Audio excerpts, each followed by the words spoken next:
Bonsoir, et bienvenue sur ma chaîne. Ici, je te raconte des histoires calmes et profondes, pensées pour t'apaiser, te faire réfléchir, et parfois te transformer. Ce soir, je vais te raconter une histoire différente. Une histoire faite de silence, de lettres oubliées, et de messages que la vie dépose sur notre chemin lorsque nous sommes enfin prêts à les lire. Installe-toi confortablement. Respire lentement. Et laisse-toi simplement emporter par l'histoire de ce soir.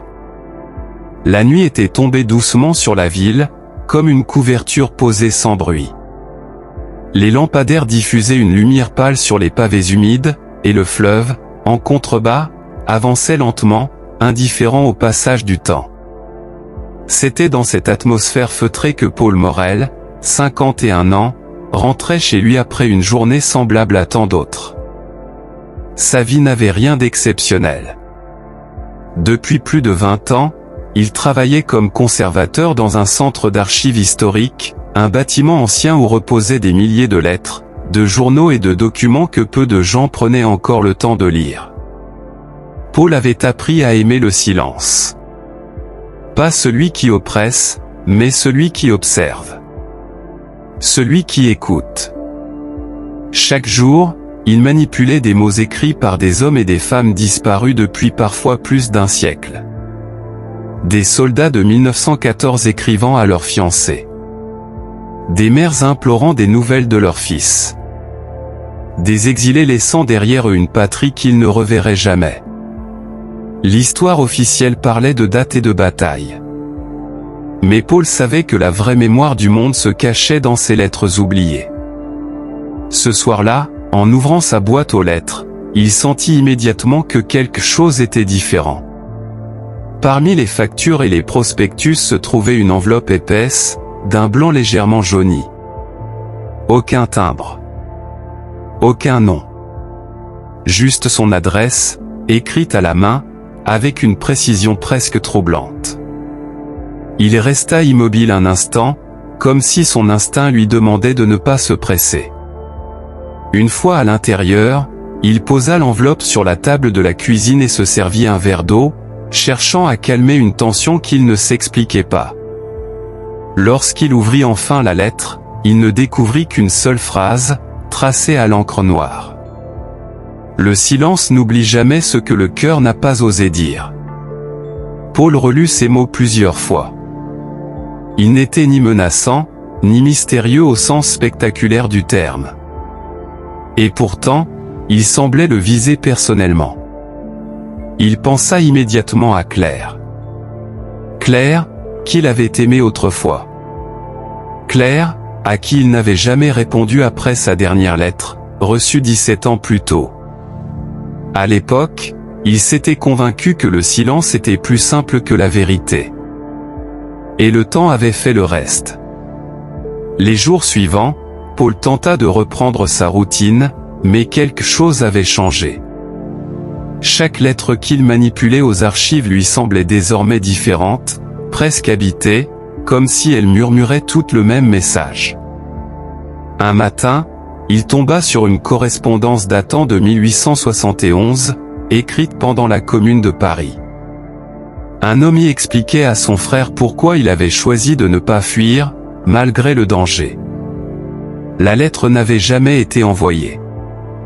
Elle avait été retrouvée dans une poche, des décennies plus tard, lors de travaux de rénovation. Paul sentit un frisson le parcourir.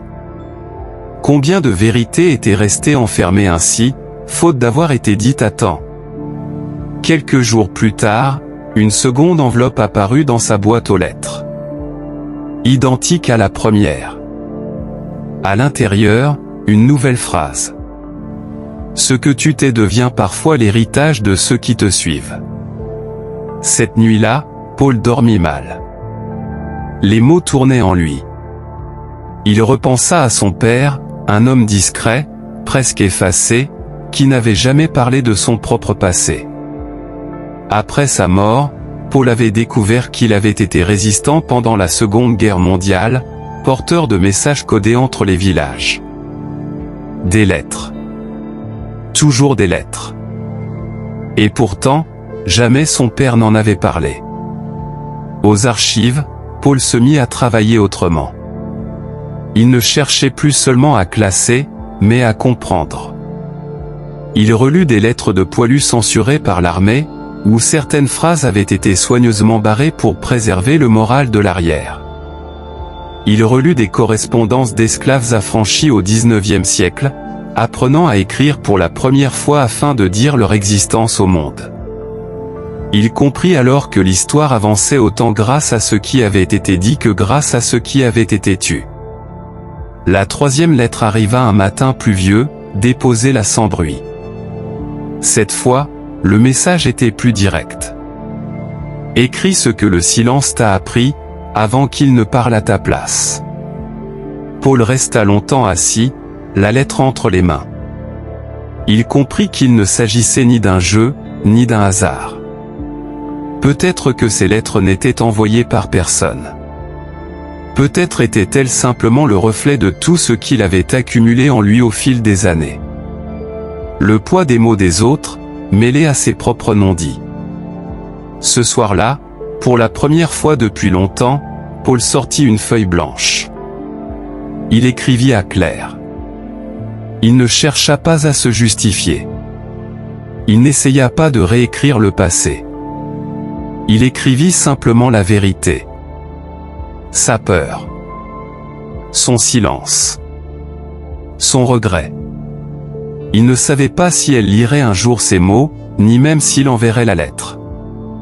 Mais en posant le point final, il sentit quelque chose se libérer en lui, comme une respiration longtemps retenue. Le lendemain, aucune enveloppe n'attendait dans la boîte aux lettres. Les jours suivants non plus. Les lettres avaient cessé d'arriver. Et pourtant, Paul ne ressentit ni manque ni inquiétude. Il avait compris. Le silence n'était pas un ennemi.